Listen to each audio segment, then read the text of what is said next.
अस्सलाम वालेकुम viewers, cool line energy से मैं हूं सलमान खालिद और एक और वीकली एपिसोड के साथ मैं आपकी खिदमत में हाजिर हूं। सबसे पहले बात करेंगे सोलर जो हमारा सेगमेंट है उसके अंदर एक इवेंट हुआ है और अभी भी ऑन गोइंग इवेंट है। पाकिस्तान सोलर एसोसिएशन का cricket season is on. PSA season 3 है क्रिकेट हमारी लीग का।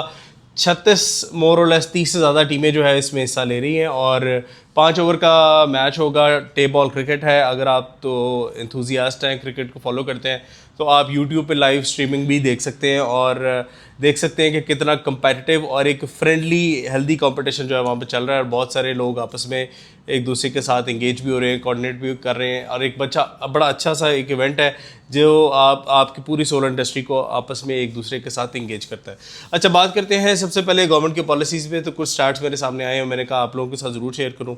तो जनाब वाला अभी इस वक्त जो एग्जिस्टिंग रजिस्टर्ड कस्टमर्स हैं नेट मीटरिंग के, उनकी तादाद 4,24,000 से जो है क्रॉस कर चुकी है और जो ज़ेर अल्तवा केसेस हैं, जो अभी पेंडिंग केसेस हैं, वो तकरीबन 18,874 एज ऑफ नाउ ये हमारे पास केसेस पेंडिंग आ रहे हैं जो नेट मीटरिंग के लिए लोग अप्लाई करना चाहते हैं। तो इसका मतलब है कि हम तकरीबन 4.5 लाख के करीब पहुंचते जा रहे हैं in the numbers of existing net metering consumers, उसके अदाद शुमार के मुताबिक। अच्छा, जो इंस्टॉल्ड कैपेसिटी है इसके अकॉर्डिंगली हमारी वो तकरीबन 6300 मेगावाट जो है वो हमारे जो नेट मीटरिंग कंज्यूमर्स हैं उनकी और ऑफ ग्रिड कंज्यूमर्स तकरीबन 12,000 प्लस के करीब जा रहे हैं एक एस्टिमेट के मुताबिक। और उसके मुताबिक जो है जी हमारा 45% जो कैपेसिटी ऑफ ओवरऑल कंजम्पशन जो है वो इस वक्त हमारी इंस्टॉल हो चुकी हुई है।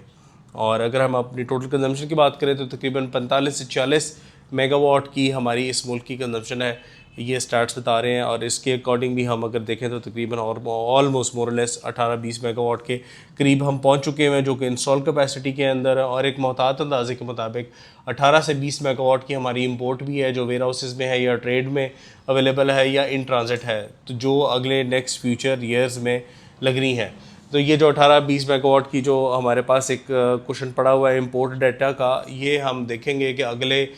2026-27-28 इसके अंदर जो है वो कंज्यूम हो जाएगा। तो अगले 3-4 सालों के अंदर हम ये एक्सपेक्ट कर सकते हैं कि हम अपनी जो टोटल ओवरऑल डिमांड है उसका 70-75-80% के करीब हम पहुंच जाएंगे अपनी रिक्वायरमेंट के मुताबिक। और ये एक मेरे ख्याल से जो ग्रीन रेवोल्यूशन आया है इसने आपकी मुल्क की इकॉनमी को जो है एक रेवोल्यूशनाइज कर दिया और आपकी जो है कंज्यूमर वो इतना अवेयर हो चुका है कि वो आपका सेल्फ सस्टेनेबिलिटी मॉडल के थ्रू अपना खुद बिजली बनाते हैं और ग्रिड में एक्सपोर्ट भी करते हैं। अच्छा, अब इस सारे प्रोसेस को, इस सारे एफर्ट को और इस सारे सिनेरियो को गवर्नमेंट की पॉलिसीज़ जो है वो तहस नहस कर देती हैं, क्योंकि आपका कंज्यूमर खुद से इन्वेस्ट करता है, बिजली बनाता है, आपको देता है सस्ते दामों। इन रिटर्न आप उसको क्या देते हैं, जो आपने IPPs का यूनिट का रेट है वो कंपेयर करें और जो सोलर कंज्यूमर आपको एक्सपोर्ट कर रहा है उसका रेट कंपेयर कर लें तो ज़मीन आसमान का डिफरेंस है। और सोलर सार्फिन जो है वो विदाउट एनी डिले या विदाउट एनी रिस्ट्रिक्शन आपको मुसलसल जो है वो एनर्जी सप्लाई कर रहे हैं, जबकि IPPs के जो आपके मुआहदे हुए हैं उसमें वो बिजली बनाए ना बनाए आपने उनको पेमेंट करनी ही करनी है। तो मुझे नहीं समझ आती कि जो गवर्नमेंट के जो पॉलिसी मेकर्स हैं या थिंक टैंक्स हैं वो अपनी पॉलिसी किस तरह से डिवाइस करते हैं। चंद अफराद को फ़ायदा देने के लिए जो है वो पॉलिसी बनाई जाती है, जबकि एक कंज्यूमर, एक कम्युनिटी एज अ होल जब आपको एक इतना अच्छा बेनिफिट दे रही है तो उनके लिए सारी जो रिप्रिकॉशंस हैं या सारी जो एक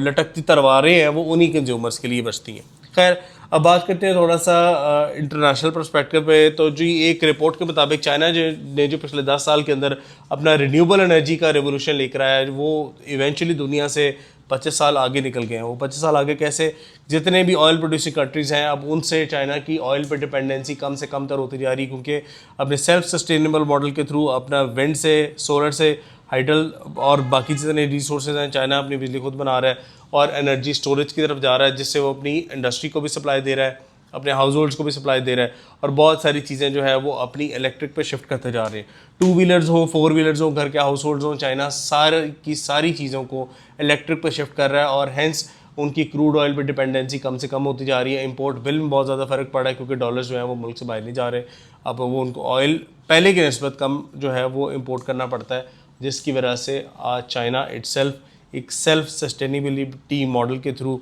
अपनी बिजली खुद बनाता है, स्टोर करता है और अपने डिफरेंट एनर्जी सेक्टर्स को जो है वो दे रहा है। इस वक्त अगर मुताद अंदाजे के मुताबिक देखा जाए तो तकरीबन 90% ऑफ द सोलर पैनल्स की जो एक्सपोर्ट है वो चाइना के पास है। China 90% of the solar panels पूरी दुनिया में एक्सपोर्ट करता है और जितने विंड मिल्स हैं उसकी 80% की एक्सपोर्ट चाइना के पास है। तो ये क्लियर इंडिकेटर है कि चाइना जो है वो इलेक्ट्रिसिटी और ये एनर्जी डिवीजन में पूरी दुनिया को ग्लोबली लीड कर रहा है। और अगर इसको जो चाइना में रेवोल्यूशन आया अगर उसको मैच करने के लिए अगर पूरी दुनिया कोशिश करती है तो 20 से 25 साल का टाइम लगता है, क्योंकि चाइना इटसेल्फ एक बहुत बड़ा रीजन है, बहुत बड़ी इकॉनमी है, बहुत बड़ा एक एरिया है जहाँ पर जिस तादाद में सोलर पैनल्स और विंड लग चुकी है, अगर पूरी दुनिया भी पूरी दुनिया के डेवलप ममालिक भी अगर वो इतनी तेज़ी से काम करें तब 25 साल के अंदर जाके वो इतनी कैपेसिटी इंस्टॉल कर पाएंगे जितनी चाइना इटसेल्फ अभी कर चुका है। अच्छा, अब कुछ हम बात करते हैं अपनी लोकल न्यूज़ के बारे में। तो नेट मीटरिंग बड़ा हॉट टॉपिक है। नेट मीटरिंग के बारे में ये कहा जा रहा है जी कि जो नोटिस आ रहे थे लोगों को जी कि आप अपने बायोडायरेक्शनल मीटर्स को AMI AMR पे शिफ्ट कर लें, तो वो 3 माह का नोटिस का पीरियड का टाइम था। अभी अगर देखें तो वो नोटिस पीरियड जो है वो आपके पास 3 महीने का टाइम है। फिल फॉर नाउ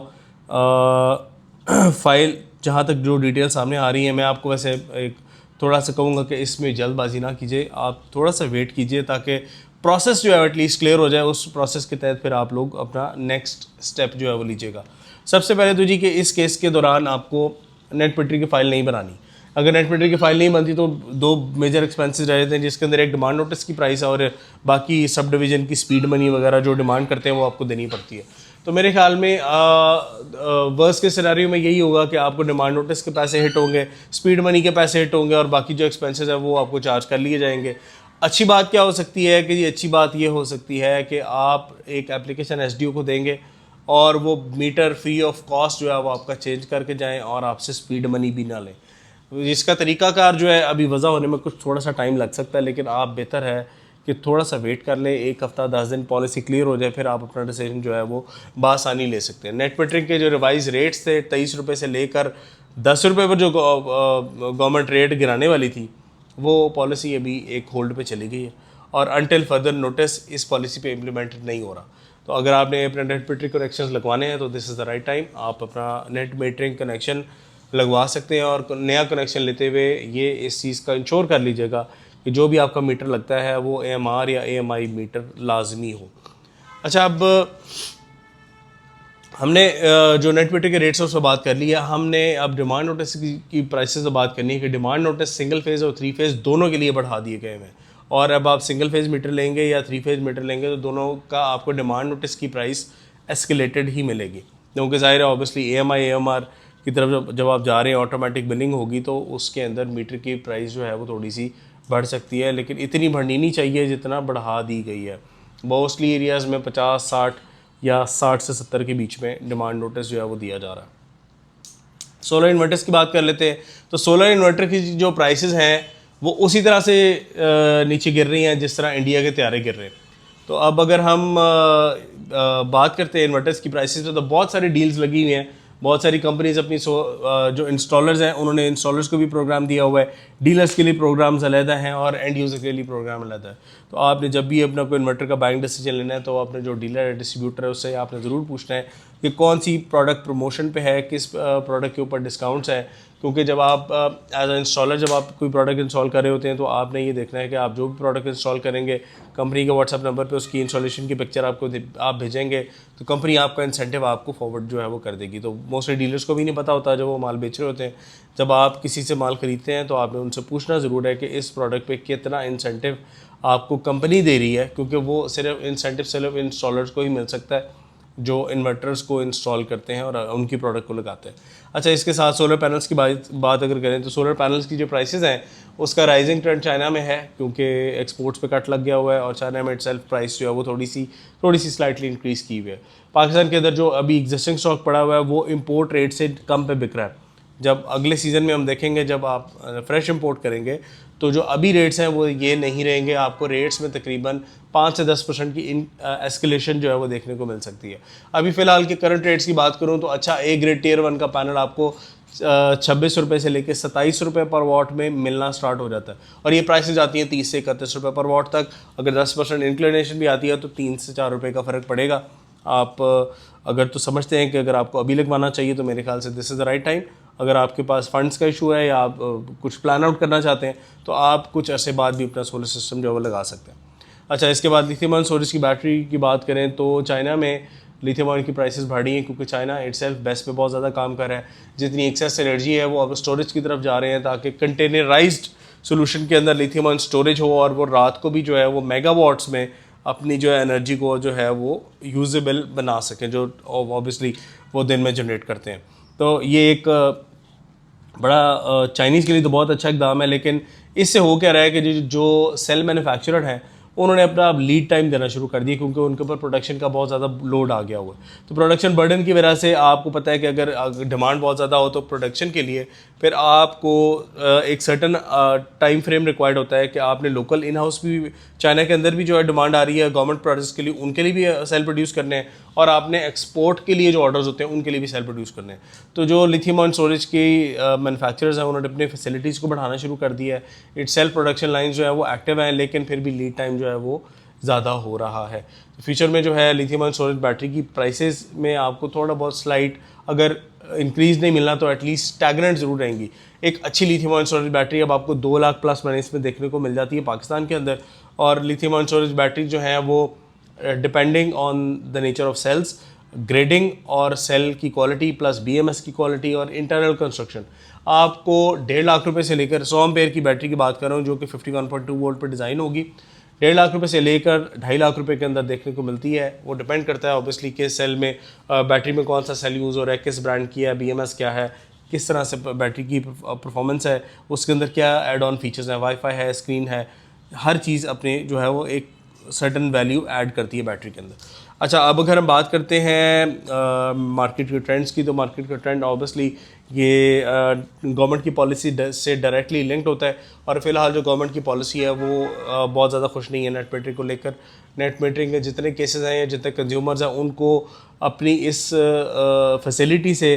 काफ़ी हद तक जो है वो डिप्राइव करने की कोशिश की जा रही है। बहुत ज़्यादा अफवाहें आ जाती हैं, मार्केट में न्यूज़ चलती है कि जी नेट मीटर के रेट्स कम हो रहे हैं, बाई डायरेक्शनल मीटर की प्राइस ऊपर जा रही है, फिर कनेक्शन टाइम में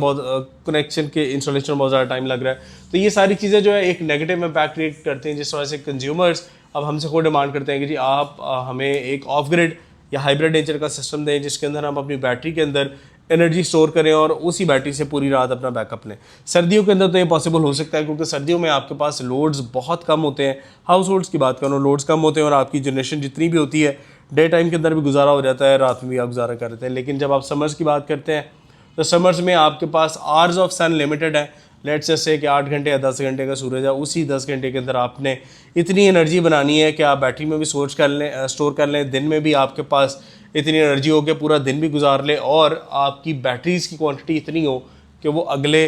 14 घंटे या 15 घंटे 16 घंटे वो आपको बैकअप सपोर्ट दे सके, तभी आपका 24/7 का साइकिल कंप्लीट होता है। तो मेरे ख्याल से जब भी आपने अपना कोई सोलर सिस्टम डिज़ाइन करना है तो किसी अच्छी क्वालिफाइड कंपनी का इंतखाब आपने ज़रूर करना है जो कि आपको पूरे साल के अकॉर्डिंगली जो है सिस्टम डिज़ाइन करके दे। ये ना हो कि आप अपने अभी सर्दियों के हिसाब से या अपने लाइटर लोड्स या छोटे लोड्स के हिसाब से अपना सिस्टम डिज़ाइन कर लें और जब आपको लोड चलाने की ज़रूरत पड़े तो फिर आपकी रिलायंस दोबारा ग्रिड पे हो, और अगर ग्रिड भी उस वक्त अवेलेबल ना हुई और आपकी बैटरी जो है वो बिल्कुल ड्रेन आउट हो गई हुई, तो वहाँ पे फिर आप अपने एक ब्लैकआउट का सामना कर सकते हैं जो कि भी आपके लिए बड़ी इनकन्वीनियंस की सिचुएशन हो जाएगी। इतने पैसे लगाने के बाद भी अगर आप अपने ब्लैकआउट में रह रहे होंगे तो फिर आपको वो इंस्टॉलेशन का मज़ा नहीं आएगा। तो मैं आपको ये रिकमेंड करूँगा कि जब भी आपने कोई सिस्टम लगवाना है प्रॉपर अपना होमवर्क करें, कंसल्टेंट से बात करें, थॉरली उसको एक्सप्लेन करें कि आपका आज का मोटो क्या है और आप इसको किस तरह से इंक्रीज़ करना चाहते हैं। अगर आपको इस तरह की किसी भी किस्म की रिक्वायरमेंट है तो आप हमसे रब्ता कर सकते हैं। मैं अपना नंबर दे देता हूँ, हमारी कंपनी में आप कॉल कीजिए, अपना फ्री सर्वे बुक करें और आप हमारे जो नुमाइंदे हैं उनसे आप बात करके अपना फ्री सर्वे और अपना जो है वो हाउस होल्ड का जो पूरा सिस्टम है वो डिज़ाइन भी करवा सकते हैं। ये था आज का वीकली। हम आपसे मिलेंगे अगले हफ्ते नई इन्फॉर्मेशन के साथ। सोलर एनर्जी सेक्टर में क्या होने जा रहा है पूरे हफ्ते की हम आपको न्यूज़ देते हैं, और अगर आपने रेगुलर फॉलो करते हैं तो दैट इज़ वेरी गुड। एक लाइक हमें कीजिएगा, हमें आपके फीडबैक से बहुत ज़्यादा इंकरेजमेंट मिलती है। और अगर आप हमारे चैनल पर नए हैं तो हमारे चैनल को लाइक सब्सक्राइब ज़रूर कर लें ताकि आपके फ्रेंड्स एंड फैमिली वो भी इस इंफॉर्मेशन से मुस्तफ़ीद हो सकें, क्योंकि अगर आप उनको भी शेयर करेंगे वीडियोस तो वो भी देखते रहेंगे। हम आपसे मिलेंगे अगले वीकली में। अंटिल द नेक्स्ट वीडियो, अल्लाह हाफ़िज़।